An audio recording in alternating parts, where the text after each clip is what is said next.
You are looking at Julian's pronunciation guide, where we look at how to pronounce better some of the most mispronounced words in the world, like this other curious word. But how do you say what you're looking for today?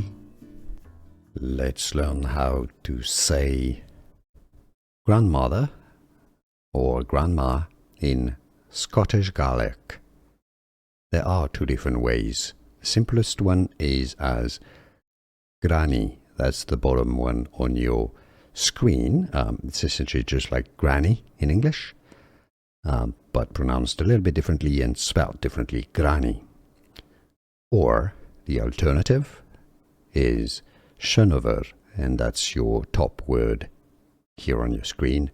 Seanmhair or granny is how to pronounce grandmother in Scottish.